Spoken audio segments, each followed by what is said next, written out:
কীর্তন হচ্ছে শান্তির জায়গা। ধীরে, কীর্তন হচ্ছে শান্তির জায়গা। এখানে এসে কেউ গন্ডগোল করে অশান্তি পাকালে তার জীবনটা গোটাটাই অশান্তিতেই কাটবে। এই জন্য মন্দির, মসজিদ, চার্চ, গির্জা এগুলো পবিত্র জায়গা। এখানে ঠান্ডা হয়ে বসতে হয়। এখানে যে ঠান্ডা মনে বসতে পারে চিরকালতে গোবিন্দের আশীর্বাদ পেয়ে যায়। ভগবান সবাইকে সব কিছু দিয়েছে, একটা জিনিস গোবিন্দ তার পায়ের তলায় লুকিয়ে রেখেছে, কাউকে দেয় নাই। প্রশ্ন করবেন ওটা কি? আপনারা কেউ জানেন না, কিন্তু ভগবান জানেন। একদিন জিজ্ঞেস করেছিল, প্রভু তোমার চরণে তুমি সব কিছু দিয়েছো ভক্তকে, গাড়ি বাড়ি টাকা পয়সা ধন দৌলত, একটা জিনিস দাও নাই, তোমার চরণ তলে লুকিয়ে রেখেছো, ওটা কি? গোবিন্দ বললেন ওটা হলো শান্তি। লোকে গাড়ি বাড়ি টাকা পয়সা রোজগার করছে শুধু শান্তি পাবার জন্য। হাত তুলে বলুন তো শান্তি মিলছে? ভগবান বলল শান্তি মিলবে তখন আমার চরণ যুগল নিতাই গৌর হরি বল বলে। শান্তি আসতে, শান্তিটা টাকা পয়সায় নাই, শান্তিটা গাড়ি বাড়িতে নাই, শান্তিটা স্ত্রী পুত্র কন্যাকে নিয়ে নাই। শান্তি আছে একমাত্র গোবিন্দের চরণ যদি ধরতে পারেন তবে। এই কয়েকদিন আগে দোল পূর্ণিমা গেল না? জোরে বলুন। ৩ চৈত্র। একটু মন দিয়ে শুনবেন। দোল পূর্ণিমার দিন সবচাইতে লজ্জার ব্যাপার আমাদের হিন্দু জাতির, যেদিন বড়দিন হয় কেক কিনে আনেন, যিশু খ্রিস্টের জন্মদিন। বাচ্চারা জিজ্ঞেস করে, বাপি বাবা তুমি কেক কিনলে কেন? ওরে আজকে যিশু খ্রিস্টের জন্মদিন, বড়দিন, আপনারা জানিয়ে দিন। কিন্তু সবচাইতে লজ্জার ব্যাপার, দোল পূর্ণিমার দিনে ছেলেদেরকে পিচকারি রং কিনে দেন। একবারও বলেছেন আজকে কার জন্মদিন? একবারও কেউ বলে নাই। রং কিনেছে, পিচকারি কিনেছে, কিন্তু একবারও বাবা মা বলে নাই আজকে কার জন্মদিন। সেদিন মহাপ্রভুর জন্মদিন হয়েছিল। এটা সবাইকে জানাতে হবে, সবাই জানবেন। যার কৃপাতে এখানে এলেন তাকে যদি না জানলেন তবে আপনার জীবনটা তো ব্যর্থ হয়ে গেল।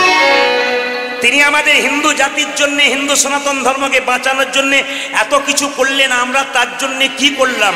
বিদেশ থেকে মানুষ এসে এই নবদ্বীপ মায়াপুরের মাটিতে ধুলাই গড়াগড়ি দিচ্ছে, হরে কৃষ্ণ নামটা ভালো বলতে পারছে না, হরে কৃষ্ণা।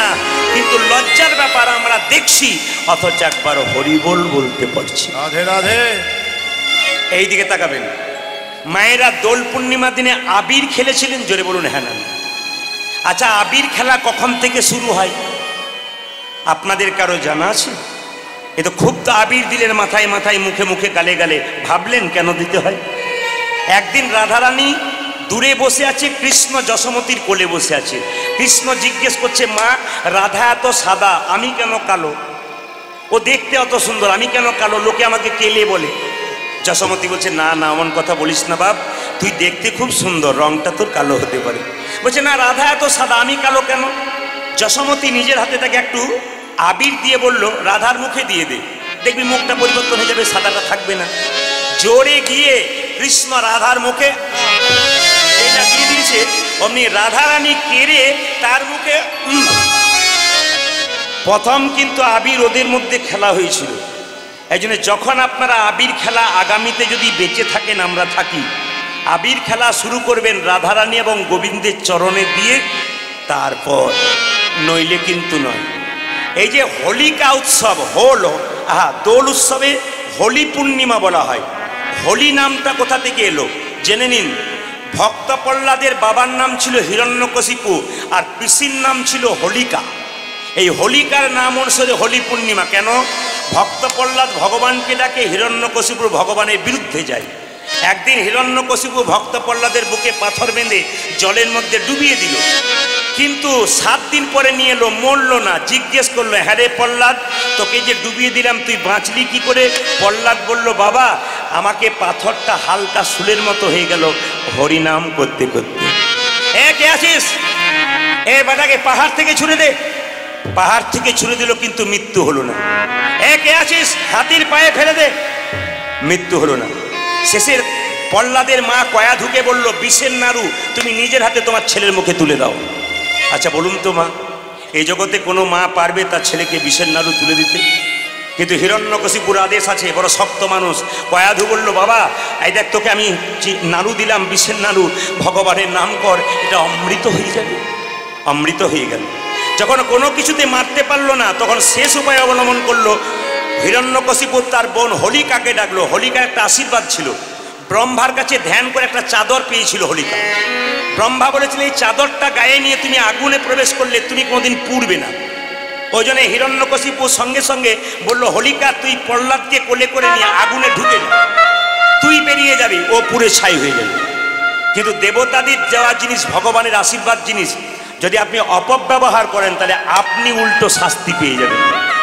হোলিকা কি করলো? অপব্যবহার করলো। ভক্তকে কোলে নিয়ে, প্রহ্লাদকে কোলে নিয়ে যখন আগুনে প্রবেশ করলো, তখন হোলিকা পুড়ে ছাই হয়ে গেল আর ভক্ত প্রহ্লাদ বেঁচে গেল। এর থেকে কি শিখলেন আপনারা? ওই হোলিকা দাহন হয়েছিল বলে সেদিন হোলি উৎসব হয়েছিল। যদি হও নিচু তবে পাবে, জোরে বলুন, কিছু। একটু জোরে বলবেন, যদি হও নিচু তবে পাবে, যদি হও নিচু তবে পাবে কিছু। যে ছোট হবে সে কিন্তু পাবে। সোনার কলসি, একটা সোনার কলসি যত দাম হোক না কেন, তাকে কিন্তু একজনের কাছে মাথা নোয়াতে হয়। কার কাছে বলুন তো? জোরে বলবেন। যত সোনার কলসি দামি হোক না কেন, তাকে একজনের কাছে মাথা নিচু করতে হয়। কার কাছে? গ্লাসের কাছে। আপনি প্রচুর টাকার মালিক হতে পারেন, একজনের চরণে যদি মাথা নত করতে পারেন তাহলে আপনার কৃপা হবে বৈষ্ণবের চরণে। বৈষ্ণবের চরণে যতক্ষণ না মাথা নত করবেন আপনার কৃপা হবে না। আমার দিকে তাকান। আমি ছোট হওয়ার কথা যখন বললাম আপনাদের বুঝিয়ে দিই। কুরুক্ষেত্রের যুদ্ধে পঞ্চপাণ্ডবের পক্ষে কৃষ্ণ ছিল আর 100 ভাইয়ের পক্ষে কৃষ্ণ ছিল না। তো নারদ মুনি জিজ্ঞেস করছে, এই যে প্রভু, তুমি পঞ্চপাণ্ডবের পক্ষে রইলে, 100 ভাইয়ের পক্ষে রইলে না কেন? নারদ মুনিকে ভগবান বলল, তোমাকে একটা সুযোগ দিলাম, এই দেখো 3টে ফুলের মালা দিলাম, এই 3টে ফুলের মালা নিয়ে গিয়ে শত ভাইয়ের দাদা দুর্যোধনের কাছে যাও। ওদের মধ্যে যে উত্তম তার গলে একটা মালা পরিয়ে দেবে, যে মধ্যম তার গলে একটা মালা পরিয়ে দেবে, যে অধম তার গলে একটা মালা পরিয়ে দেবে। কিন্তু নারদ মাথায় রাখবে, উত্তম পেতে হবে, মধ্যম পেতে হবে, অধম পেতে হবে, তবে কিন্তু মালাটা পরাবে। এখন লক্ষ্য করুন মায়েরা, নারদ মুনি মালা 3টেকে নিয়ে শত ভাইয়ের দাদা দুর্যোধনের কাছে গেছে। আর দুর্যোধন দেখার সঙ্গে সঙ্গে বলেছে, একই নারদ মুনি 3টে মালা কার জন্যে? তোমাদের মধ্যে যে উত্তম তার গলায় পরাবো। দুর্যোধন বলে উঠলো, উত্তম যদি হয় আমি 100 ভাইয়ের দাদা দুর্যোধন, আমি হলাম উত্তম, আমার গলায় মালা পরাও। নারদ বলল, তাহলে মধ্যমকে? বলে মধ্যম হলো আমার মেজ ভাই দুঃশাসন। অধমকে?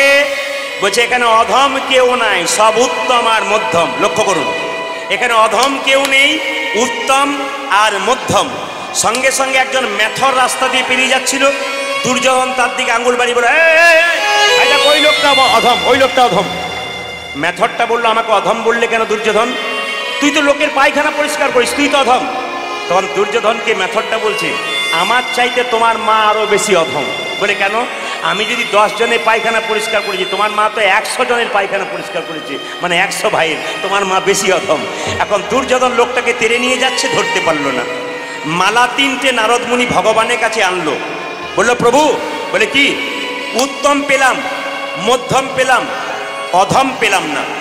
সঙ্গে সঙ্গে নারদ মুনিকে ভগবান বললেন, চলে যাও পঞ্চপাণ্ডবের ভাই অর্জুনের কাছে।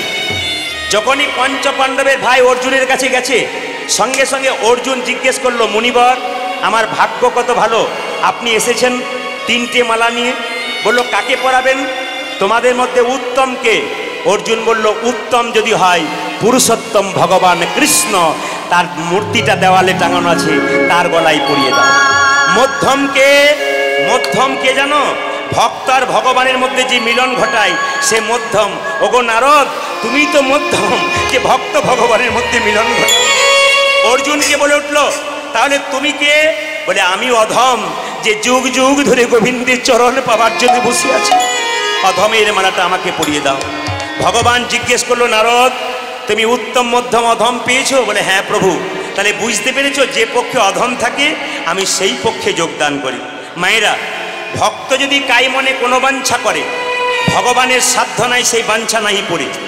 একটা দামি কথা বলে যায়, রাজা দশরথ যখন সিংহাসনে বসে আছে, দেখলো তার মুকুটটা হেলে গেছে। আপনারা বলবেন কিন্তু ভালো করে শুনবেন, মুকুটটা হেলে গেছে। হঠাৎ দেখলো আমার চুলটা পেকে গেছে, আর আমাকে রাজা থাকলে হবে না, এবার রামকে রাজা করব। সিদ্ধান্ত নিয়ে নিল কালকে রামের রাজ্যাভিষেক হবে, কালকে রাম রাজা হবে। সেই সব খবর শুনে চারিদিকে আনন্দ আরম্ভ হয়ে গেল। একটা মেয়ে ফুলের মালা গাচ্ছে ঘরে বসে বসে, ওই মেয়েটার নাম কৈকেয়ী। কৈকেয়ী যখন মালা গাচ্ছে তখন একটা মেয়ে পেছন থেকে কানে বিষ ঢালছে। এ কৈকেয়ী, কি কি করছিস? মালা গাচ্ছি। কার জন্যে? রামের জন্যে। কেন? রাম রাজা হবে। সঙ্গে সঙ্গে কানে বিষ ঢালছে মেয়েটা। রাম রাজা হলো তো তোর কি গেল? কৌশল্যা হবে রাজমাতা, তুই হবি ভিখারিনী। দরকার কি? রাজা দশরথ যুদ্ধ থেকে ফিরেছিল, দুটো বর পাওনা ছিল। এক বরে 14 বছরের বনবাস, আর দ্বিতীয় বরে পুত্র ভরতের সিংহাসন লাভ। চেয়ে নে। বলুন তো মায়েরা, মেয়েটাকে যে কানে বিষ মন্ত্র দিয়েছিল? জোরে বলুন। আপনাদের ঘরে ঘরে কিন্তু মন্থরার চাষ হচ্ছে, আর সেই মন্থরার চাষের বীজ ধান পাচ্ছেন সিরিয়াল থেকে। কি করে শাশুড়িকে বিষ দিয়ে মারা যায়, কি করে একটা ছেলে 3টে মেয়েকে বিয়ে করতে পারে, কি করে একটা মেয়ে 5টা ছেলের সঙ্গে সম্পর্ক রাখতে পারে, সব কিন্তু সিরিয়াল থেকে পাচ্ছেন। এই জন্য আপনাদের কাছে নিবেদন রইল, সিরিয়ালের ভালো জিনিসগুলো নেবেন, খারাপ জিনিসগুলো নেবেন না। মন্থরার মতো কাজ করবেন না। যদি আপনার পাশে কেউ গল্প করে, এখন খোঁচাখুচি করে, তাহলে বুঝবেন কুজি মন্থরার পার্টি আপনার সামনে দাঁড়িয়ে আছে। এদের দিকে তাকাবেন না, তাহলে আপনার কৈকেয়ীর মতো মন সরে যাবে। সকালবেলায় ঘুম থেকে উঠে আপনার দরজাতে কি দিন? জোরে বলুন, জোরে বলুন, কি দিন? কি? জল ছড়া। আচ্ছা, কিছু মনে করবেন না, যারা সকালবেলায় ঘুম থেকে উঠে জল ছড়া দেন, শুধু জল ছড়া আপনারা দেবেন না। কি দেবেন? আস্তে, গোবর জল ছড়া, মানে জল ছড়ার সঙ্গে একটু গোবর দেবেন। আমি তত্ত্বগুলো বুঝিয়ে দেবো, একটা একটা করে শুনবেন। বলছে সকালবেলায় ঘুম থেকে উঠে যে দরজাতে গোবরের জল ছড়া দেয়, তার বাড়িতে 33 কোটি দেবদেবী আসা যাওয়া করে। সূর্য ওঠার আগে দেয় না সূর্য ওঠার পরে দেয়? জোরে বলবেন। আগে। একটু জোরে বলুন। সূর্য ওঠার আগে দিলে 33 কোটি দেবদেবী আসা যাওয়া করে, আর সূর্য ওঠার পরে দিলে যমরাজা খাতা কলম নিয়ে দাঁড়িয়ে থাকে, কাকে ক নম্বরে নিয়ে যাবে সিরিয়াল করতে থাকে। আপনারা কোনটা নেবেন সেটা আপনাদের হাতে। তো মায়েরা, জলের সঙ্গে গোবরটা দেবেন কেন জেনে নিন। গোবরটাকে বলছে, একটা গাভীর শরীরে 33 কোটি দেবদেবী আছে, একজন জায়গা পায়নি, তার নাম হচ্ছে মা লক্ষ্মী। মা লক্ষ্মী কাঁদতে কাঁদতে গাভীকে বলেছিল, মা তোমার শরীরে সবাই জায়গা পেল, আমি পেলাম না, আমাকে একটা জায়গা করে দাও। গাভী বলল, আমার তো আর জায়গা ফাঁকা নেই, একটা জায়গা ফাঁকা আছে, লক্ষ্মী তুই থাকলে থাকতে পারিস। কোন জায়গা? আমার গোবরটা। স্বয়ং মা লক্ষ্মী গোবরের মধ্যে গিয়েছিল। তাই যদি কেউ সকালবেলায় গোবর জল ছড়া দেয়, তার বাড়িতে শুধু 33 কোটি দেবদেবী নয়, মা লক্ষ্মীর আগমন হয়। একজন প্রশ্ন করেছে, আসতে, একজন প্রশ্ন করেছে আমাকে বাসাতে। কি প্রশ্ন করেছে একটু বলবেন? কেন? দোকান যারা করে, ব্যবসা যারা করে, লেবু লঙ্কা ঝোলাই কেন? আপনারা দেখেন নাই লেবু লঙ্কা কেন ঝোলাই? হ্যাঁ, লেবু লঙ্কা কেন ঝোলাই কারো জানা আছে? এদিকে তাকান। বলছে লক্ষ্মী আর দারিদ্রতা দুজন দুপক্ষের। যার বাড়িতে লক্ষ্মী আসে তার ধন হয়, আর যার বাড়িতে দারিদ্রতা ঢুকে যায় তার ধন নষ্ট হয়ে যায়। ওই জন্য একটা একটা করে বলবো, শোনেন এখন। বলছে দারিদ্রতার পছন্দ দুটো জিনিস, টক আর ঝাল। কি বললাম? দারিদ্রতার দুটো জিনিস পছন্দ, কি? টক আর ঝাল। যদি কেউ বাড়িতে দারিদ্রতা আসে, বাড়ির দরজাতে আপনার লেবু লঙ্কা ঝোলাতে পারেন। কেন?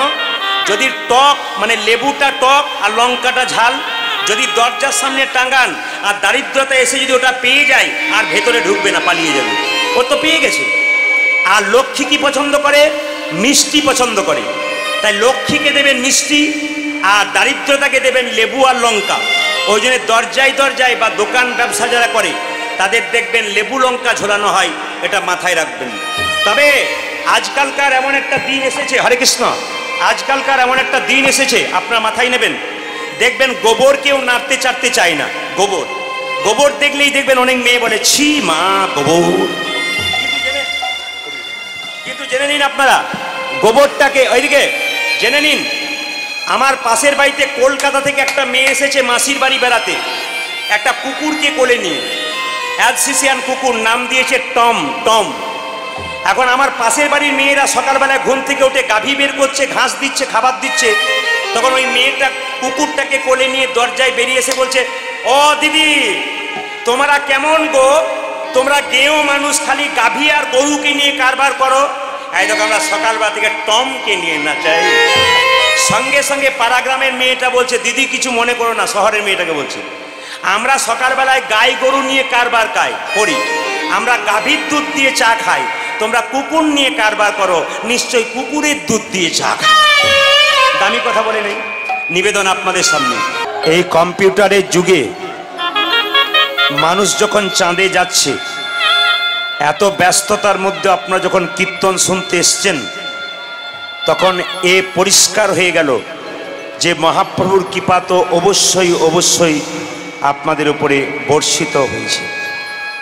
আমি চণ্ডীপুর আসরে দাঁড়িয়ে প্রত্যেকটি ভক্তের জন্যে ভগবানের কাছে প্রার্থনা করে যাব, আপনাদের সকলের কৃষ্ণ কৃপা হোক, সকলের গৌর কৃপা হোক, সকলের রাধারানীর কৃপা হোক, এবং প্রত্যেকটা বাড়িতে একটা করে কৃষ্ণ ভক্ত সন্তানের জন্ম হোক।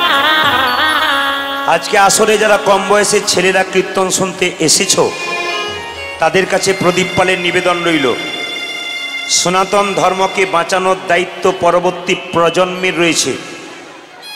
হিন্দু সনাতন ধর্ম যেভাবে নিচের দিকে নেমে যাচ্ছে, আমাদের উচ্ছৃঙ্খলতা থাকলে, আমরা কীর্তন শুনতে না পারলে আমাদের জীবন সুন্দর করতে পারবো না। তাই যারা কীর্তন শুনতে এসছেন তাদের কাছে নিবেদন, পাশে যদি কেউ গল্প করে আপনি শুনবেন না, আপনি শুনলে উনি বলবেন, আর উনি বললে আপনি শুনবেন। কীর্তন শুনতে এসে যদি কেউ গল্প করে, উনি পাপ সঙ্গে করে বাড়ি যাবেন, আর কীর্তন শুনতে এসে উনি যদি হরিনাম মন দিয়ে শোনেন, তবে উনি পুণ্য সঞ্চয় করে বাড়ি যাবেন। আপনারা কোনটা নেবেন সেটা তো আপনাদের হাতে আমি ছেড়ে দিলাম। তাই মহাপ্রভুকে অদ্বৈত প্রভু গঙ্গা জলে তুলসী পত্র দিয়ে আনলেন, আহ্বান করলেন। ডাক যদি সঠিক হয় ভগবান আসে, আপনার লেখা যদি ঠিক হয়, দরখাস্ত যদি ঠিক হয়, সুন্দর লেখা হয়, মঞ্জুর হয়, ঠিক সেরকম ভগবানের প্রতি ডাকটা যদি আপনার ঠিক থাকে, ভগবান কৃপা করে। ভগবান বলেছেন আমাকে কিছুই দেবার দরকার নেই, মন মনা ভাবা, তোমার মনটা আমাকে দাও, আর কিছু চাই না। সারাদিন তো মনটাকে সংসারে দিলেন, এখন হরিবাসরে এসছেন, এবার মনটাকে আপনি গোবিন্দের চরণে ঢেলে দিন। অদ্বৈত প্রভু গঙ্গা জলে তুলসী পত্র দিয়ে আহ্বান করলেন, এসো গৌর হরি,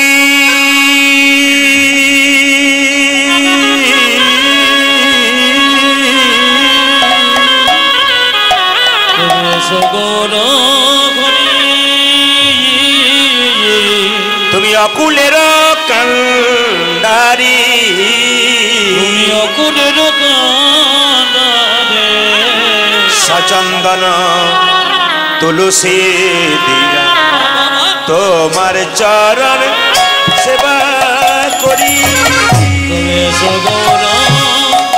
হরি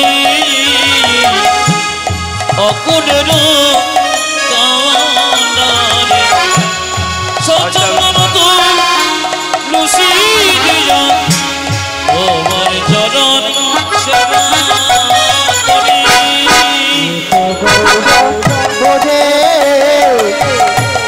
অকুলের কান্ডারে, সচন্দন তুলসী দিয়া তোমার চরণ সেবা করে। আরে করি অকুলের কান্ডারে, সচন্দন তুলসী দিয়া তোমার চরণ সেবা করে।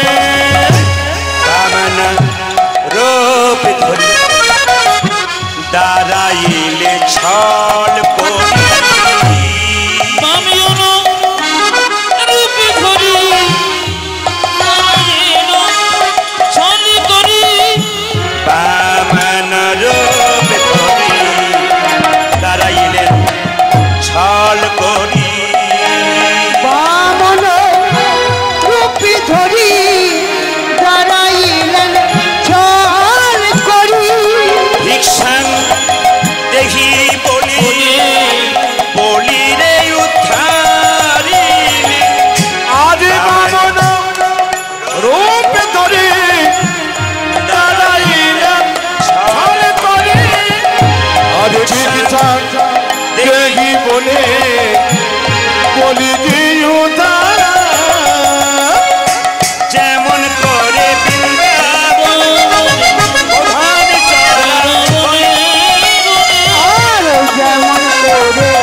এসো হে গৌর হরি আমার,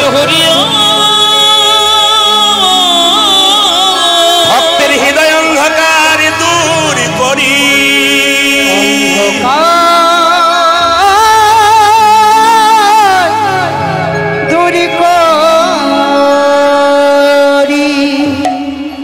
মহাপ্রভুর জন্ম হয়েছিল বলে জেনে রাখুন মায়েরা, মহাপ্রভুর জন্ম হলো 1486 খ্রিস্টাব্দে ফেব্রুয়ারি মাসের 18 তারিখে।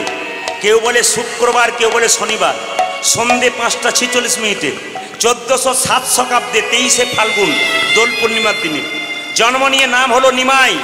যৌবন বেলায় গৌরাঙ্গ, সন্ন্যাসে পড়ে শ্রীকৃষ্ণ চৈতন্য প্রভু। শ্রী মানে কি? সুন্দর। কৃষ্ণ মানে কি? আকর্ষণ। চৈতন্য মানে কি? চেতনা। নিমাই এত সুন্দর দেখতে, আকাশে চাঁদ যেন নিচে নেমেছে। মায়েরা বলবেন, একটা বাচ্চা ছেলে যদি রাস্তায় খেলা করে আপনাদের ইচ্ছা হয় না একটু কোলে নি? নিমাইকে কোলে নেয়, নিমাই কান্নাকাটি করে। পাড়ার মেয়েরা বলে, সচি এত সুন্দর ছেলের জন্ম দিলি, যখনই কোলে নিতে যায় খালি কান্নাকাটি করে, কি করলে কান্না বন্ধ হবে? সচি মাতা রান্নাশাল থেকে বলে, আমার ছেলেকে লজেন্স বিস্কুট দিলে চুপ করবে না, আমার ছেলের কানে কৃষ্ণ নাম শুনিয়ে দে, দেখবে চুপ করে যাবে। পাড়ার মেয়েরা নিমাইকে কোলে নিয়ে বলতো, বল নিমাই, কৃষ্ণা কৃষ্ণা কৃষ্ণা কৃষ্ণা কৃষ্ণা কৃষ্ণা কৃষ্ণা কৃষ্ণা কৃষ্ণা কৃষ্ণা কৃষ্ণা কৃষ্ণা কৃষ্ণা কৃষ্ণা কৃষ্ণ কৃষ্ণ কৃষ্ণ কৃষ্ণ কৃষ্ণ হে কৃষ্ণ কৃষ্ণ কৃষ্ণ কৃষ্ণ কৃষ্ণ কৃষ্ণ কৃষ্ণ হে কৃষ্ণ কৃষ্ণ কৃষ্ণ কৃষ্ণ কৃষ্ণ কৃষ্ণ কৃষ্ণ হে কৃষ্ণ কৃষ্ণ কৃষ্ণ কৃষ্ণ কৃষ্ণ কৃষ্ণ কৃষ্ণ হে কৃষ্ণ হে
আছে যত নগরাদি গ্রাম, সর্বত্র প্রচার হবে আমার এই হরি নাম। একটু মন দিয়ে শুনবেন। পৃথিবীতে আছে যত নগরাদি গ্রাম, সর্বত্র প্রচার হবে আমার এই হরিনাম। আজ শুধু দক্ষিণ 24 পরগনা নয়, প্রত্যেকটি জেলায় জেলায়, প্রত্যেকটি রাজ্যে রাজ্যে, ইন্ডিয়ার বাইরে হরিনাম হচ্ছে। কেন? মহাপ্রভুর কৃপাতে। আচ্ছা মায়েরা একটু হাত তুলে বলবেন, মহাপ্রভুর ছবি দেখেছেন? জোরে বলুন হ্যাঁ না না। আচ্ছা ছবিতে হাতটা তোলা থাকে না নিচে থাকে? জোরে বলুন। আচ্ছা কেমন করে তোলা থাকে একবার দেখানো যাবে? দেখি কে কে। বাহ, যাদের হাত আছে তারা দেখাবেন, যাদের নাই তাদের দেখানোর দরকার নেই। হ্যাঁ, এখনো 2-4 জন সুপারির মতো আছে। কেন বলুন তো? বাইরেও রস নাই, ভেতরেও রস নাই। এরা দেখবেন এরকমই। না না, 2-1 জন বলছে তোকেই বলছে, তুই তোল তোল তোল তোল। আচ্ছা মহাপ্রভু হাতটা এরকম করে তুলে আছে, এবার নামান। একজন ভক্ত জিজ্ঞেস করছে, ঠাকুর তুমি যে হাতটা তুলে আছো তোমার হাতে ব্যথা হয় না? বলে ব্যথা আবার হয় না, তবে নামাও। বলে কি করে নামাবো? তোরা তুলছিস না, তা নামাচ্ছি না। এই দেখো ঠাকুর, এই দেখো এই দেখো এই দেখো তুলে দিলাম, এবার নামাও। বলছে না তোরা তো তুললি, তোদের পেছনে, আপনাদের বলি নেই কিন্তু, বলছে তোদের পেছনে যারা আছে তারা তুলবে না, তাই আমি তুলে আসি। লোকটা বললো বুঝতে পারলাম না। বলছে তোদের পরের জন্মে যারা জন্ম নেবে আমার হাত তোলা যদি না থাকে তারা তুলবে না, তাই আমি জন্মান্তর ধরে হাতে তুলি। হরি বল, হরি বল। তাহলে যারা পৃথিবীতে আসতে ধীরে, যারা পৃথিবীতে এর আগে এসছে তাদের জন্য তুলেছে, আমরা যারা এসছি তাদের জন্য তুলে আছে, পরবর্তী জন্মে যারা আসবে তাদের জন্য তুলে থাকবে মহাপ্রভু হাতটা। আচ্ছা মায়েরা, হাত আমরা তুলি কখন? যখন দেখবেন রাস্তায় টোটো যায়, ও দাদা চণ্ডীপুরে গান হচ্ছে একটু নিয়ে যাবেন, হাত তুলি। আর হাত তুলি কখন? যখন কেউ জলে ডুবে যায়, হাত উঠতে পারে না, তখন হাত তুলে।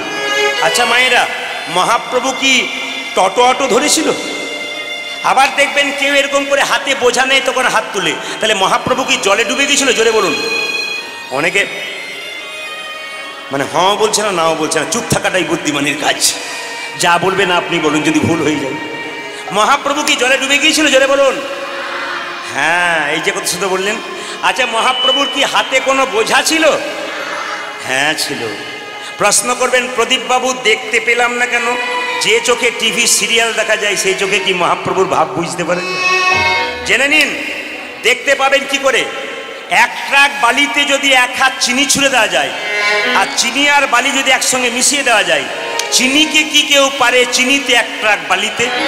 আপনারা বলবেন কেউ পারে না, একজন পারে। পিপিলিকা পারে চিনিকে চিনিতে এক ট্রাক বালিতে। পিপিলিকার মতো গৌর ভক্ত যারা হয়, গৌর ছাড়া যারা কিছু জানে না, কৃষ্ণ ছাড়া যারা কিছু জানে না, একমাত্র ভাব বুঝতে পারে। মেয়েরা ভালো বুঝতে পারবেন। আপনাদের চণ্ডীপুরে গান হচ্ছে, অনেক মেয়ের বাবা এখানে কীর্তন শুনতে এসছে, তা আপনার জন্য মিষ্টি, আপেল, কলা, লেবু সব এনেছে। একটা জিনিস নিয়ে এসছে, ওটা দেখতে পাওয়া যায় না। কি বলুন তো? প্রেম আর ভালোবাসা। তাহলে মহাপ্রভুর প্রত্যেকটা জীবের জন্য প্রেম আর ভালোবাসা নিয়ে এসছে, ওটা খালি চোখে দেখা যায় না। তাই নিতাই চাঁদকে নিয়ে মহাপ্রভু বলছে, তোমরা লৌরে কি শরীর প্রেম, নিতাই ডাকে আই। শরীর নিতাই ডাকে লৌরে কি শরীর প্রেম, নিতাই ডাকে আই। ও তোমরা লরে কি করে প্রেমে নেতাই ডাকে না। ও যে নিতাই ডাকে আয় আয় প্রাণ, গৌরী ডাকে আই।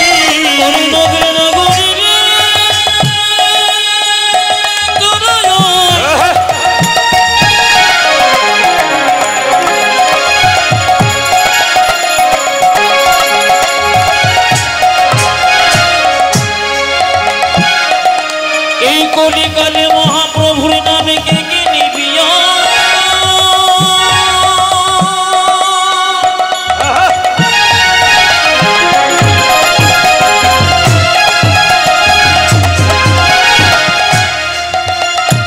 আমারই পরমে দয়াল নিতাই দামাকে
যতজন কীর্তন শুনতে এসছেন মোটা মোটা মোটা ভাবটা কমান, মোটা ভাবটা কমান।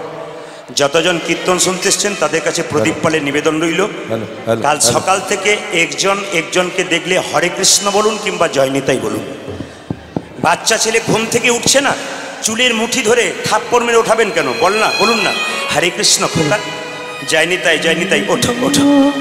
এতে আপনারও হবে, যে শুনবে তারও হবে, আপনার বাচ্চারও হবে। আপনি হ্যালো করছেন কাউকে, বন্ধুকে বান্ধবীকে নিজের আত্মীয়কে, অত হ্যালো বলার কী দরকার আছে? জয় নিতাই জয় নিতাই। ওপাশ থেকে কেউ যদি বলে কবে থেকে নিতাই হলি, বলে আজ থেকে হলাম, তুই আরম্ভ করে দে। 10 বার বলতে বলতে ও দেখবেন একবার জয় নিতাই বলে ফেলি।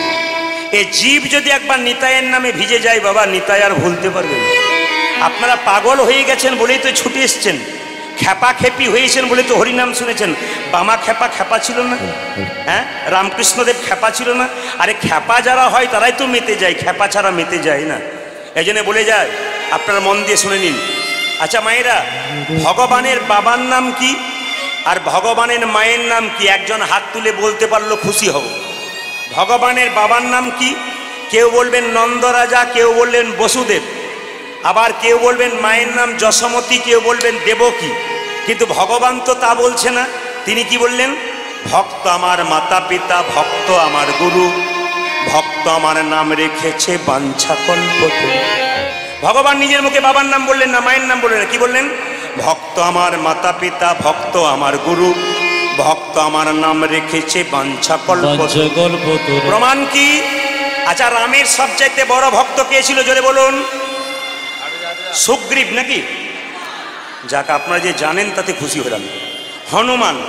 হনুমান একদিন রামকে জিজ্ঞেস করলো, প্রভু তোমার চরণটা এত সুন্দর, তোমার গুরুর চরণ কেমন একবার দেখবো। তোমার চরণ যদি এত সুন্দর হয় তাহলে তোমার গুরুদেবের চরণটা কেমন একবার দেখবো। রামচন্দ্র বলল, আমার গুরুদেবের চরণ যদি দেখবি তবে চলে যা। বলে কোথায়?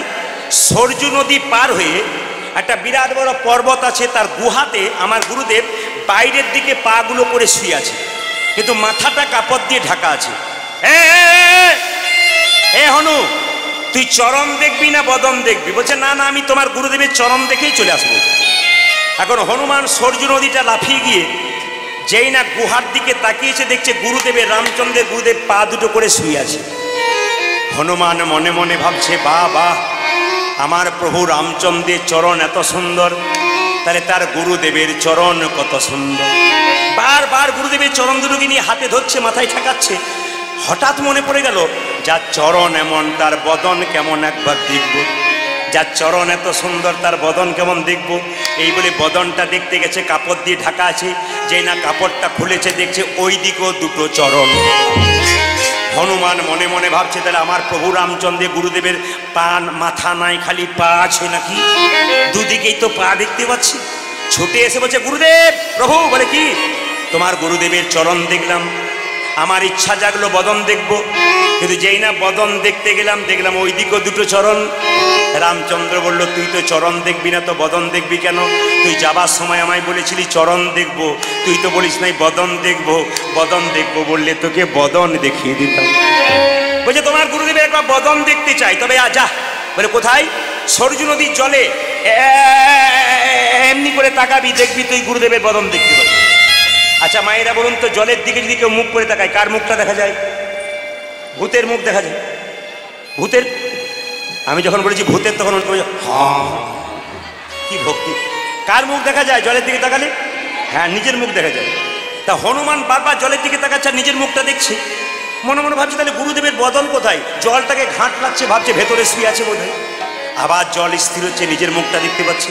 ছুটে এসে বলছে, প্রভু তোমার গুরুদেবের বদন দেখতে পেলাম না, খালি আমার মুখটাই দেখতে পাচ্ছি, পোড়া মুখটা। রামচন্দ্র বলছে, হ্যাঁ রে হনুমান, ভক্ত আমার মাতা পিতা, ভক্ত আমার গুরু। ভক্ত যদি আমার গুরু হয়, তুই যদি আমার ভক্ত হোস, তাহলে তোর মুখ দেখবি না তো কি তুই অন্য কারো মুখ দেখবি? তাই মহাপ্রভুর কথা অনুযায়ী সবাই মিলে একটা কাজ করুন। মহাপ্রভু চৈতন্য চরিতামৃতে বলেছেন, 10 5 সবে মিলে দাঁড়েতে বসিয়া, কীর্তন করহ সবে হাতে তালি দিয়া। আজকে চণ্ডীপুর গ্রামে প্রভুর মন্দিরের সামনে আপনারা যারা এসছেন, সবাই মিলে হাততালি দিয়ে একসঙ্গে কীর্তন করবেন। 10 5 সবে মিলে, সব বয়সের যারা আছেন, 10 5 সবে মিলে দাঁড়িতে বসিয়া, কীর্তন করহ সবে হাতে তালি দিয়া। যাদের হাত আছে একবার তুলবেন, সবাই তুলবেন। হ্যাঁ হ্যাঁ, বাহ বাহ। একবার বলুন তো, রাধা রানী কি? না না, যে পরিমাণ ভক্ত যেন জোরে আশা করছিলাম। রাধা রানী কি যাক বেড়েছে, বাড়ার চান্স আছে। শ্যাম সুন্দর কি, ওরে বাবা এ তো মাত লাগিয়ে দিচ্ছে। সবাই মিলে একসঙ্গে হরি হরয়ে নম কৃষ্ণ নম কৃষ্ণ যাদবায় নম হরি হরয়ে নম হরি হরয়ে নম কৃষ্ণ যাদবায় নম হরয়ে নম কৃষ্ণ যাদবায় নম হরয়ে নম কৃষ্ণ যাদবায় নম। হরে হরে নম কৃষ্ণ যাদবাই নম। ওরে যাদবাই মাধবাই কেশবাই নম। বলুন আজ যাদবায় মাধবায় কেশবায় নম ওরে যাদবাই মাধবাই কেশবাই নম। উজাজি যাদবায় মাধবায় কেশবায় নম গোপাল গোবিন্দ রাম শ্রী মধুসূদন। হরে গোপাল গোবিন্দ নামে শ্রী মধুসূদন। ওরে গোপাল গোবিন্দ রাম শ্রী মধুসূদন। আমার গোপাল গোবিন্দ নাম শ্রী মধুসূদন গিরিধারী গোপীনাথ মদন মোহন। উজাজি গিরিধারী গোপীনাথ মদন মোহন গিরিধারী গোপীনাথ মদন মোহন। ও যে গিরিধারী গোপীনাথ মদন মোহন। দাঁড়ান, দাঁড়ান। যারা তালি দিল তাদের দেখে ভালো লাগলো, আর যারা এইরকম করে দেখলো তাদের দেখে তো আমার আরো ভালো লাগলো। আমি শুধু ওদের দেখে ভাবছি যে আমরা গাছে আমরা হয় না ল্যাংরা হয়, জোরে বলবেন। আমরা গাছে আম হয় না আম হয়, আমরা হয়, কোনটা হয়? তাহলে বাবা যদি টক হয় তার বাচ্চাটা টক হবে না মিষ্টি হবে, জোরে বলুন। এখন যে এরকম করে আছে সে ভাবছে বেটা আমার দিকেই তাকিয়েছে, আর কারোর দিকে তাকায় না। না মাস্টার মশাই তো ফাঁকিবাজ ছেলের দিকে উনি দেখছেন হিসেব করে, কাল সকালে জানাতে হবে, পেপারে দিতে হবে কত লোক হয়েছে। না হাত থাকলে দেবেন, না থাকলে দেবেন না। যে তালি দেবে পরের জন্মে হাত পা দুটোই পাবে, যে তালি দেবে না হাত দিচ্ছেন না, হাত নাই বলে দিচ্ছে না পা আছে, পরের জন্মে 4টে করে পা হবে। 4টে পা হলে কি হয় জোরে বলুন? গরু। কেন বাঘ বলতে পারেন না? গরু বললে একটু কেমন হয় না? বাঘ বাঘ বল। আমরা কত বোকা দেখুন, কাউকে যদি বলে তুই জামারের বাচ্চা দেখবে রেগে যায়, আচ্ছা তুই বাঘের বাচ্চা, আমাকে বাঘের বাচ্চা বলে বাঘ বাঘ ভাব হয়ে যায়। মানে একই জিনিস, সবচেয়ে আমরা বোকা কত। সবাই মিলে বলুন একসঙ্গে হরি হরয়ে নম কৃষ্ণ যাদবায় নম। হরি হরয়ে নম কৃষ্ণ যাদবায় নম হরয়ে নম কৃষ্ণ যাদবায়। আজ হরি হরয়ে নম কৃষ্ণ যাদবায় নম ওরে যাদবাই মাধবাই কেশবাই নম। ও যে যাদবাই মাধবাই কেশবাই নম। ওরে যাদবাই মাধবাই কেশবাই নম। হাই হাই যাদবায় মাধবায় কেশবায় নম এখানকার কমিটির দাদা ভাইরা বলছেন প্রদীপবাবু কম বয়সের ছেলেগুলোকে কৃষ্ণমুখী করুন। আজকে দেখুন আসলে তো কম বয়সের ছেলে মেয়েরাই বেশি, কেন বলুন তো? কৃষ্ণমুখী তো হয়ে গেছে, এদেরটা বন্ধ করলাম আপনাদেরটা শুনবো বলে। দেখি তো সবাই একসঙ্গে বলবেন হরি কৃষ্ণ কৃষ্ণ কৃষ্ণ। সব ভাইরা বলবেন দারুণ দারুণ হরি রাম, জোরে বলুন হরি কৃষ্ণ। বাহ বাহ, জোরে বাহ, খুব সুন্দর। দান দান এত জোরে বলবেন যেন লক্ষ্মীকান্তপুর পর্যন্ত যায়। জোরে বলুন হরি কৃষ্ণ জোরে কৃষ্ণ কৃষ্ণ। বাহ, হরে রাম, বহুত আচ্ছা, আরে দারুণ। আবার বল হরি কৃষ্ণ। বাহ, বাচ্চাদের সাউন্ড দেখেছেন? বহুত আচ্ছা, দারুণ। বাহ, শেষবার হরি কৃষ্ণ জোরে, দারুণ। বাহ, হরি রাম হরি। দাঁড়ান দাঁড়ান দাঁড়ান, আপনাদের কি আগে কীর্তনের দল ছিল নাকি? দারুণ গাইছেন কিন্তু। এবার পরে এদিকে এলে না, এদের আনবো না, আপনাদের দিয়েই চালিয়ে দেবো। সবাই বলুন হরি কৃষ্ণ কৃষ্ণ কৃষ্ণ হরি হরি, হরি রাম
সেই তো সকলই জানে সর্বসিদ্ধি করতলে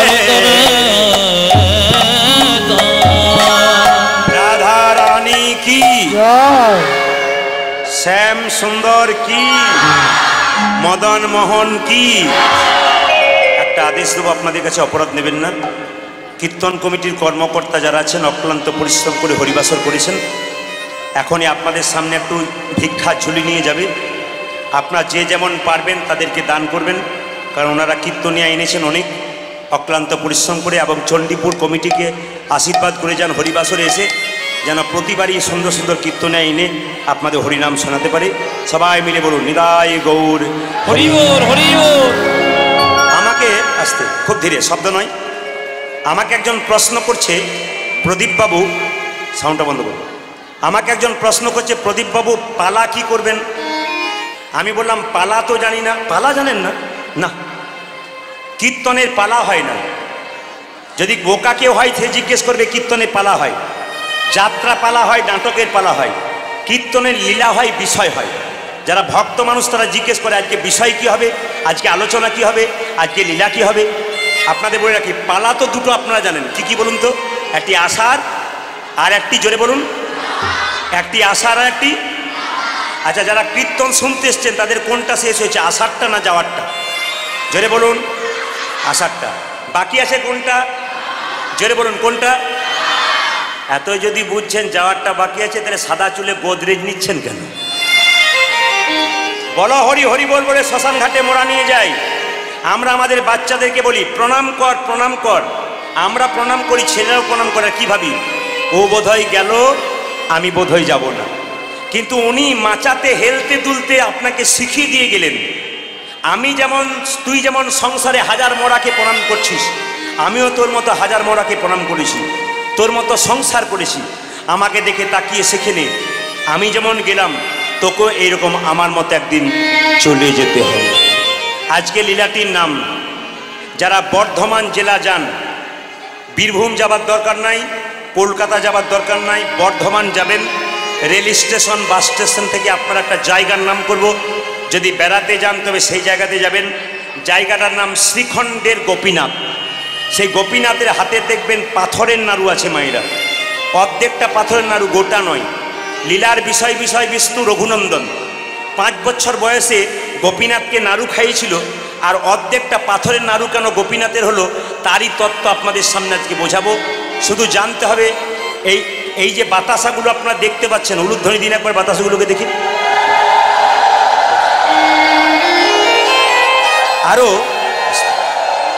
আরো বাতাসা প্রসাদ দিয়েছে। এই বাতাসা প্রসাদ আসতে কীর্তনের শেষে এই বাতাসা প্রসাদ আপনারা নেবেন। মায়েরা কাপড়ের কোণে বেঁধে নিয়ে যাবেন, দাদা ভাইরা পকেটে করে নিয়ে যাবেন। যদি কেউ পান তাও ভালো, যদি কেউ না পান জোর করার দরকার নাই। রঘুনন্দনের জন্ম হয়েছিল বৃহস্পতিবার, আবার রঘুনন্দন গোপীনাথকে নাড়ু খাইয়েছিল তাও বৃহস্পতিবার। এই জন্য আপনার বাচ্চা যদি বাড়ির খুব চঞ্চল হয়, তাহলে প্রতি বৃহস্পতিবার এইটুকু বাতাসা, যতটুকু দেখাচ্ছি এইটুকু বাতাসা আর কয়েকটা তুলসী পাতা, একটা তুলসী পাতা হলে হবে, স্নান করিয়ে 10টার সময় বৃহস্পতিবার দিন তার মুখে দেবার আগে মাথাতে ঠেকিয়ে 3 বার বলবেন জয় গোপীনাথ, জয় গোপীনাথ, জয় গোপীনাথ। দেখবেন 1 বছরের মধ্যে বাচ্চাটা কৃষ্ণ ভক্ত তো হবে, তার সঙ্গে শান্ত হয়ে যাবে। দ্বিতীয়, এখন দেখবেন গাড়ি বাড়ি টাকা পয়সা সব আছে, একটা জিনিস নাই, কি? শান্তি। শান্তির জন্যে মানুষ ছুটছে, গোবিন্দের চরণ পাচ্ছে না। তা আপনাদেরকে বলি, যদি একটা নিয়ম করতে পারেন, আপনাদের যে তুলসী মন্দির রয়েছে, গাছটা রয়েছে, সবাই তাকান আমার দিকে, গাছের নিচে গুঁড়ি করে এরকম করে বাতাসাটা ভেঙে দেবেন। প্রতিদিন তুলসী গাছে জল ঢালবেন বাড়ির সবাই স্নান করার পর। দেখবেন 1 বছরের মধ্যে আপনার বাড়িতে শান্তি ফিরে আসবে। কোনো অসুস্থ ব্যক্তি বহুদিন ধরে কষ্ট পাচ্ছেন, আপনার ভালো হচ্ছে না, ডাক্তার দেখাচ্ছেন, আপনি অনেকটাই সুস্থ থাকবেন যদি জয় গোপীনাথ বলে বাতাসাটা বৃহস্পতিবার দিন খেতে পারেন। যে ঘটনাটা বলবো একটু মন দিয়ে শুনবেন। শ্রীখণ্ড, বর্ধমান জেলার শ্রীখণ্ড গ্রাম, 2 ভাই। বড় ভাইয়ের নাম মুকুন্দ সরকার আর ছোট ভাইয়ের নাম নরহরি সরকার। বড় ভাইয়ের নাম কি বললাম জোরে বলুন? হ্যাঁ, আমি মাঝে জিজ্ঞেস করবো ছোট ভাইয়ের নাম কি? নরহরি সরকার। আপনারা যারা কীর্তন শুনতে এসছেন, কেউ ব্যবসা করে, কেউ চাকরি করে। তা মুকুন্দ সরকার কবিরাজি চিকিৎসা করে, খুব একটা নামডাক নাই, আর নরহরি তার সঙ্গে সাহায্য করে। একদিন ছোট ভাই বড় ভাইকে বলল, দাদা চলো সেবাসঙ্গনে মহাপ্রভুকে দেখে আসি। ছোট ভাই বলল, যাবে না দাদা? বড় ভাই বলছে, আমি যেতে পারি, কিন্তু তখন তার বাস ট্রেনে যোগাযোগ ছিল না, তখন পায়ে হেঁটে যেতে হতো। বড় ভাই বলল, হ্যাঁ রে, এতটা রাস্তা পায়ে হেঁটে যাবি কি করে?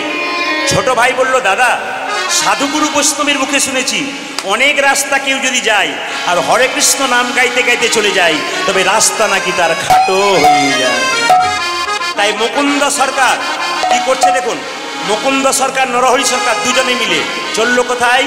শ্রীখণ্ড থেকে নবদ্বীপ, প্রচুর রাস্তা, নাম গাইতে গাইতে চলল।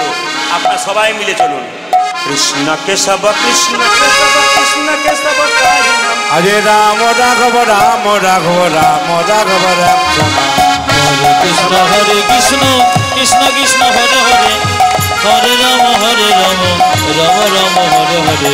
কৃষ্ণ কেশব কৃষ্ণ কেশব কৃষ্ণ কেশব তাই নাম, রাম রাঘব রাম রাঘব রাম রাঘব। হরে হরে কৃষ্ণ কৃষ্ণ কৃষ্ণ হরে হরে, হরে রাম রাম রাম হরে হরে। কৃষ্ণ কেশব কৃষ্ণ কেশব কৃষ্ণ কেশব তাহি নাম, রাম রাঘব রাম রাঘব রাম রাঘব রক্ষ। কৃষ্ণ হরে কৃষ্ণ কৃষ্ণ কৃষ্ণ হরে হরে, হরে রাম রাম রাম হরে হরে।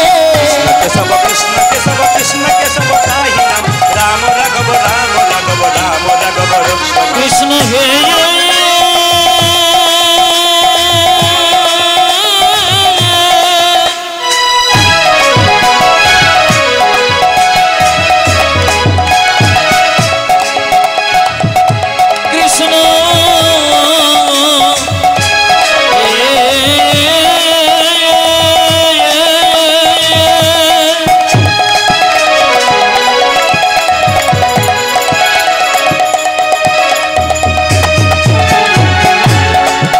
তুমি দেখা দাও,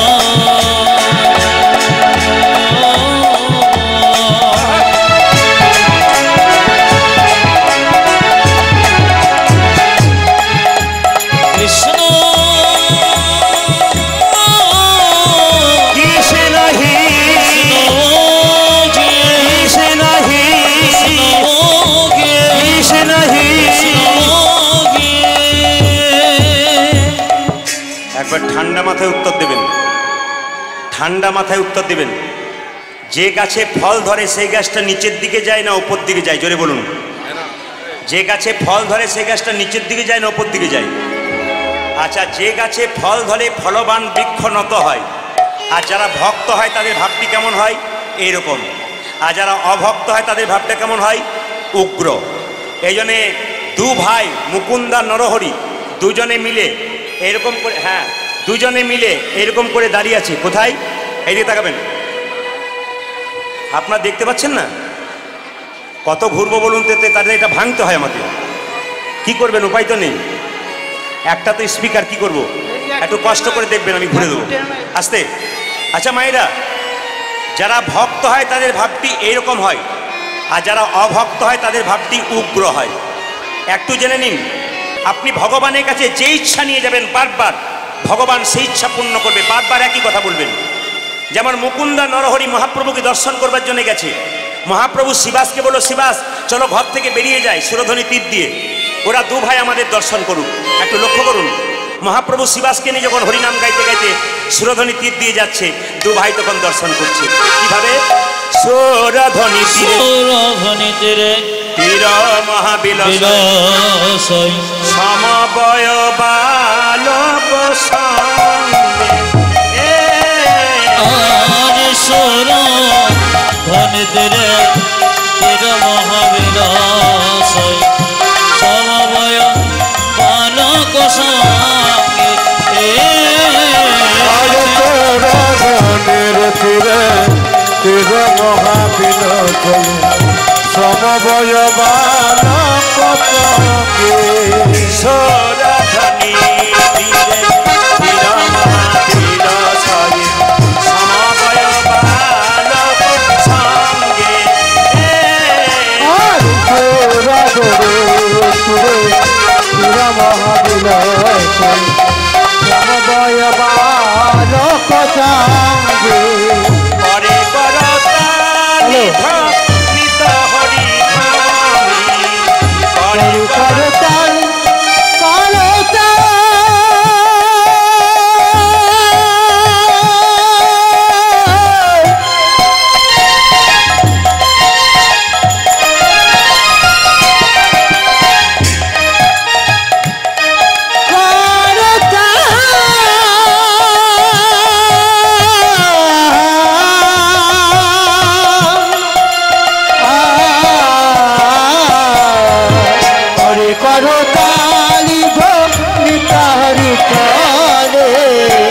যার যেমন ভাব তার তেমন লাভ।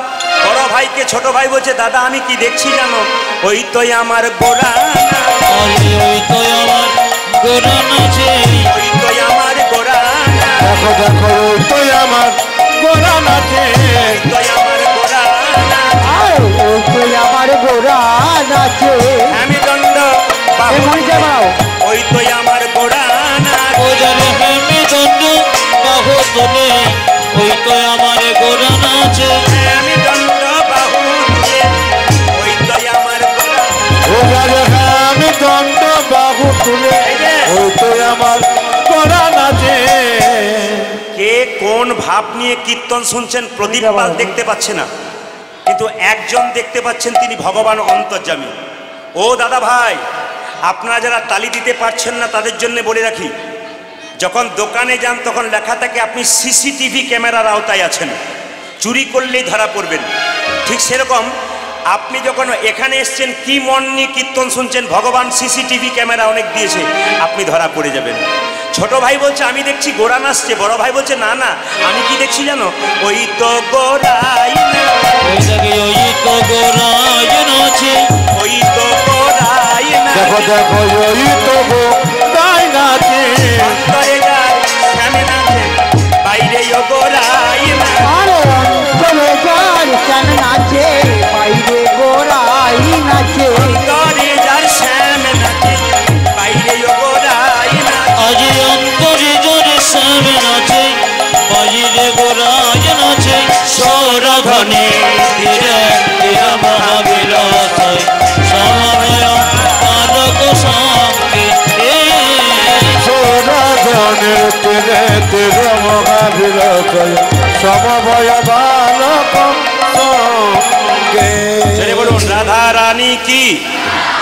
আমি শুধু একটা কথা বলতে চাই, একবারে শব্দ করবেন না। ভিক্ষা আদায়, মাইকটা ঠিক করো ভাই, গমগম করছি খুব।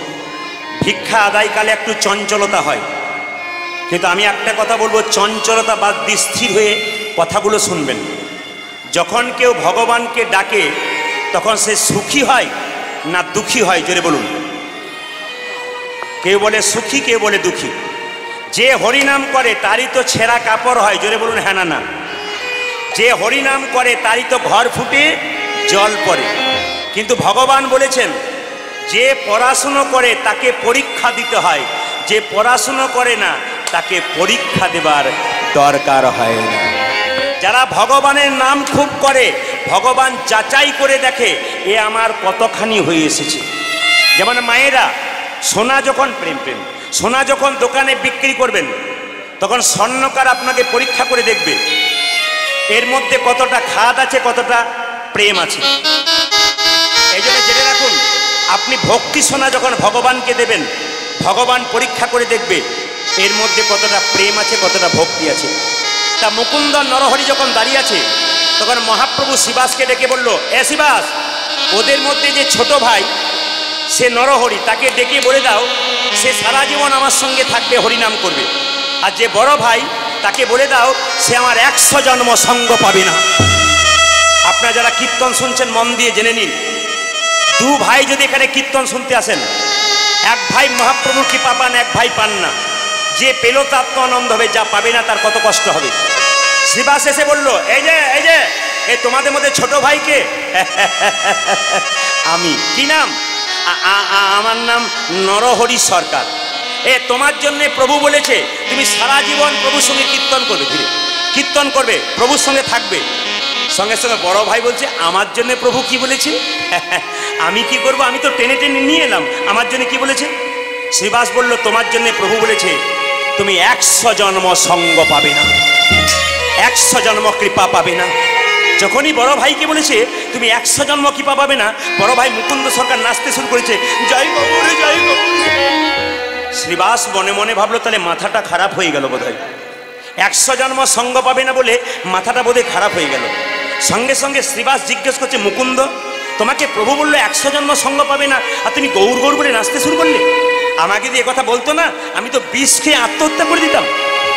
একথা শুনে মুকুন্দ বলছে শোনো শোনো শ্রীবাস, প্রভু যদি বলতো কোন জন্মে সঙ্গ পাবো, কোন জন্মে সঙ্গ পাবো না, তাহলে না হয় আমি বিষ খেয়ে আত্মহত্যা করে দিতাম। প্রভু বলেছে 100 জন্ম সঙ্গ পাবো না, 100 জন্ম না হয় গৌর গৌর বলে দেবে রাম। যখন 100 জন্ম পেরিয়ে যাবে 101 জন্মে প্রভুর সঙ্গ পাবো, 101 জন্মে প্রভু সঙ্গ পাবো, 1 জন্মে প্রভুর সঙ্গ পাবো, 101 জন্মে প্রভু সঙ্গ পাবো, 100 জন্ম কেটে বেড়াবো, 1 জন্মে প্রভু সঙ্গ আমি 100 জন্ম কিন্তু বেড়াবো, 101 জন্মে প্রভু সঙ্গ পাবো, 100 জন্ম কেটে বেড়াবো, 101 জন্মে প্রভু সঙ্গ পাবো, 100 জন্ম কেটে বেড়াবো, 101 জন্মে প্রভু সঙ্গ পাবো। 1 জন্মে প্রভু সঙ্গ পাবো। 3 ঘন্টার কীর্তন 3 ঘন্টার কীর্তন শুনতে এসে এখন এগুলো কেউ দেবেন না, আমি বারবার বলবো এখন পয়সা দেবেন না, এখন কিচ্ছু দেবেন না। একে কীর্তনটা হচ্ছে একমুখী, একটা মুডের ওপরে চলে।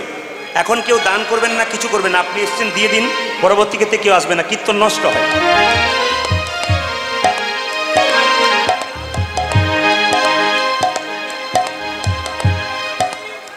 বলুন রাধা রানী কি, শ্যাম সুন্দর কি, মদন মোহন কি, জেনে নিন। 3 ঘন্টার কীর্তন শুনতে এসে কতজন ওঠে আর বসে, কোমরে ব্যথা হয়। আর মুকুন্দ সরকার বলল 100 জন্ম গৌর বলে কাঁদবো, 101 জন্ম হয়ে গেলে তো গৌর কৃপা পাবো। তাহলে এখানে কি শিখলেন? ধৈর্য যার ভগবান তার, আর ধৈর্য যার নাই, জোরে বলুন, ভগবান তার নাই। দেখবেন পঞ্চপাণ্ডবের মধ্যে যুধিষ্ঠির ছিল স্থির ব্যক্তি, তিনি ভগবানকে পেলেন। আর দুর্যোধন ছিলেন চঞ্চল ব্যক্তি, তিনি ভগবানকে হারালেন। এ জগতে যারা যুধিষ্ঠিরের মতো স্থির ব্যক্তি হয় তারা গোবিন্দের চরণ পায়, আর এ জগতে যারা দুর্যোধনের মতো চঞ্চল হয় তারা গোবিন্দকে হারায়। মুকুন্দ সরকার মহাপ্রভু যখন বলল 100 জন্ম কৃপা পাবে না, ভগবান সব সইতে পারে মা, ভক্তের চোখের জল সইতে পারে না। মহাপ্রভু শিবাসকে ডেকে বলল শিবাস একবার মুকুন্দকে ডেকে দাও, ও যে কাঁদছে। মুকুন্দ মহাপ্রভুকে প্রণাম করে বলল প্রভু তুমি আমার ভাইকে সঙ্গে রাখলে, আর আমাকে তুমি কৃপা করলে না কেন? 100 জন্ম কৃপা করলে না কেন? আমি তোকে নিয়ে এসেছিলাম। মহাপ্রভুর বাণীগুলো শুনবেন। মহাপ্রভু বললেন শোনো মুকুন্দ, এ সংসারে যারা বড় ভাই হয়, ভালো করে শুনে নেবেন, এ সংসারে যারা বড় ভাই হয় তাদের দায়িত্ব সবচাইতে বেশি হয়। একটা বনের মধ্যে বড় বড় গাছগুলো যেমন ছোট ছোট গাছগুলোকে ঝড়ঝঞ্ঝা থেকে রক্ষা করে, একটা সংসারের বড় ভাই তার ছোট ভাইকে অনেক দুঃখ যন্ত্রণা থেকে মুক্তি দেয়। তা শোনো, তোমরা 2 ভাই মিলে যদি হরিনাম শুনতে আসো তাহলে সবাই না খেয়ে মরবে। তাই তোমার ভাইকে আমার সঙ্গে রাখলাম, আর তোমাকে শ্রীখণ্ডে পাঠিয়ে দিলাম, গোপীনাথের মন্দির তৈরি করবে। তবে এ মুকুন্দ, মহাপ্রভু এদিকে এসো, তোমার মাথায় হাত বুলিয়ে দিই, আজ থেকে আশীর্বাদ করলাম, তুমি কাল থেকে বাড়িতে গিয়ে যাকে চিকিৎসা করবে তারই রোগ ভালো হয়ে যাবে। বাবা, মহাপ্রভুর হাত যদি কারো উপরে একবার পড়ে তাকে আরো আটকানো যায় না।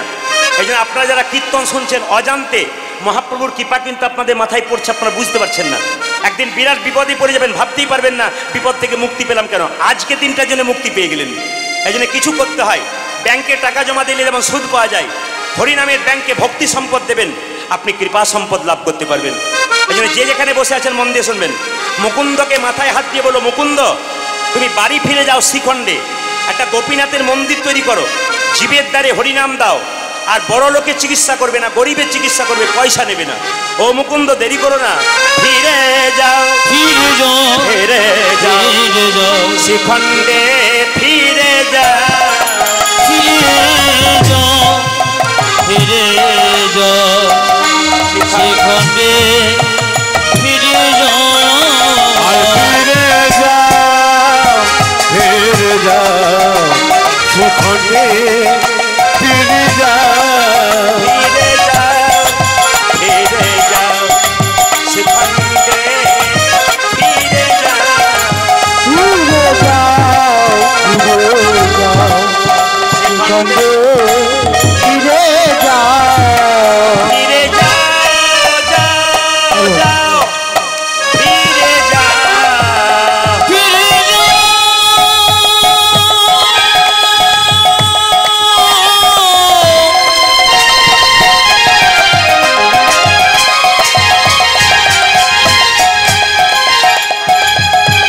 ফিরে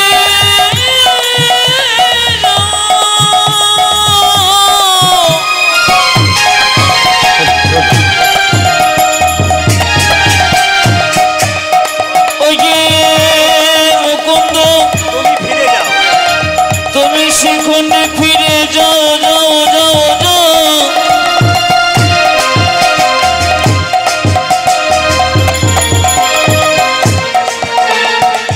মুকুন্দ তুমি ফিরে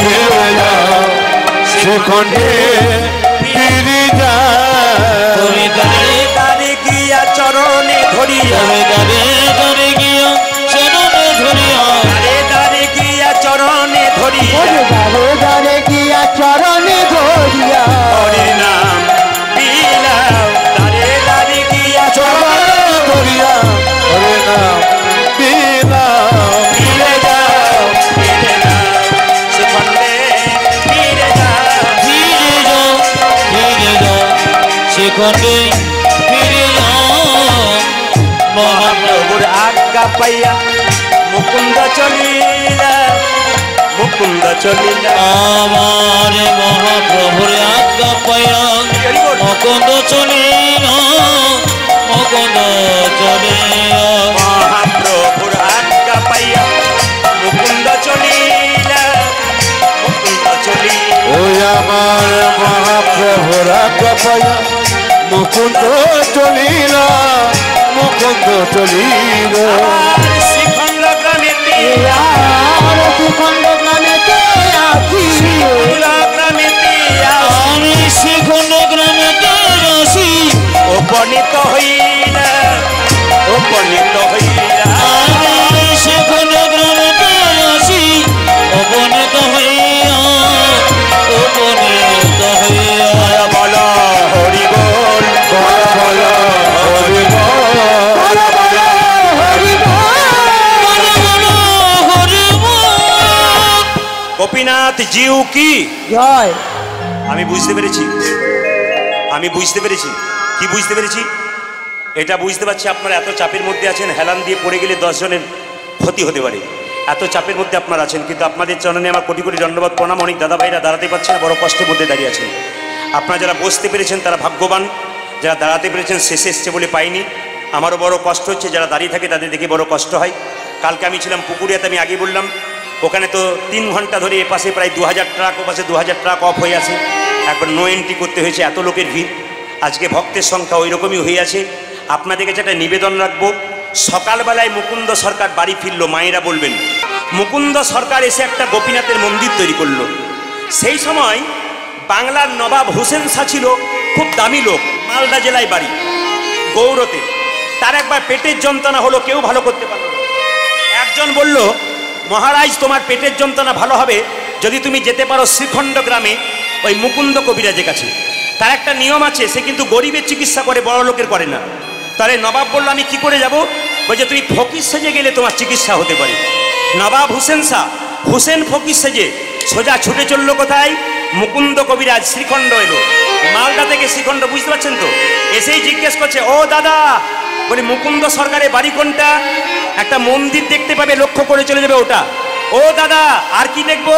দেখবে প্রচুর লোক লাইন দিয়ে দাঁড়িয়ে আছে চিকিৎসা করার জন্য, ওইটা। আর কি দেখবো? যেখানে খোল করতালে কীর্তন হচ্ছে, ওই বাড়িটা মুকুন্দ সরকারের বাড়ি। বাবা যেই না মুকুন্দ সরকারের দরজায় এসেছে, নবাব হোসেন শাহ ফকির সেজে, কেউকে চিনতে দেয় নাই, দেখলো প্রচুর লোক লাইন দিয়ে দাঁড়িয়ে আছে। আর মুকুন্দ সরকার সকালবেলায় ঘুম থেকে উঠে গোপীনাথের মন্দিরে ভগবানের পুজো করছে আর গান গাইছে। আপনাদের কাছে নিবেদন রইল, যারা কীর্তন শুনতে এসছেন তারা সকালবেলা যখন ঘুম থেকে উঠবেন, স্নান করার পর ভগবানকে স্মরণ করে ঘর থেকে বেরোবেন, আপনার ব্যবসাতে লাভ হবে, আপনার কাজ ভালো যাবে। আমি একবার অ্যাপেলো চেন্নাইতে চিকিৎসা করাতে গিয়েছিলাম, তো যে ডাক্তারবাবু আমাকে দেখছিলেন তার নাম জোসেফ টাচিল। তার টেবিলে দেখতে পেলাম একটা গোপাল বসানো রয়েছে, গোপালের হাতে নাড়ু বসানো রয়েছে, তুলসী পাতা দেওয়া রয়েছে। জিজ্ঞেস করলাম, স্যার এটা কি? তখন উনি এত বড় ডাক্তার, লন্ডন ফেরত ডাক্তার, তিনি বললেন, উনি ছাড়া তো আমার কোনো গতি নাই, উনি করাবেন আমি করব। তাহলে যারা খুদে মানুষ হয় তারা ভগবানকে বিশ্বাস করে না, আর যারা দেখবেন খুব দামি মানুষ হয় আর সাধারণ মানুষ হয় তারা দেখবেন ভগবানকে বিশ্বাস করে। আর যারা আদনাই মানুষ হয়, হালকা পড়াশোনা করেছে, তাদের পাওয়ার দেখলে মাথা খারাপ হবে, ও বলবে আই এম এ গড, আমি তো ভগবান। লক্ষ্য করুন, মুকুন্দ সরকার গোপীনাথের ভজনা করছে আর নবাব দেখছে, বাহ মুকুন্দ, আমি বুঝতে পারলাম তোমার চিকিৎসায় রোগ ভালো হয় কেন, ঈশ্বরের ইচ্ছা আছে। নবাব দাঁড়িয়ে আছে হোসেন ফকির সেজে, আর মুকুন্দ গাইছে, প্রভু আমি তোমাকে সোনার মন্দির তৈরি করে দিতে পারবো না, তবে মন মন্দির আমি রাখবো। মুকুন্দ গাইছে আর নবাব দেখছে, আমার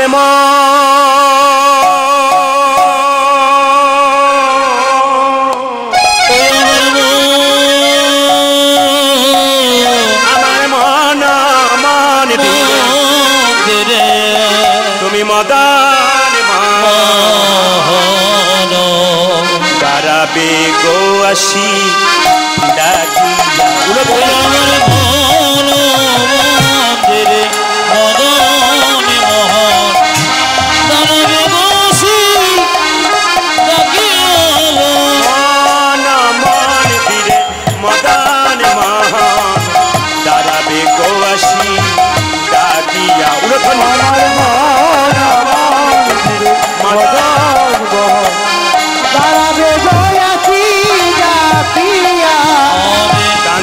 কান্দিয়া তব নাম লইয়া, কান্দিয়া কান্দিয়া তব নাম লইয়া,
আপনাকে বলছি, আপনাকে এই যে ওই ওখানে আপনাকে বলছি, আপনাকে ওই পটি দিয়ে জামা পরে, সেরা জামা পরে ওই ওখানে বলিনি, নবাবকে বলছে মুকুন্দ সরকার, আপনার চমকে যাবেন।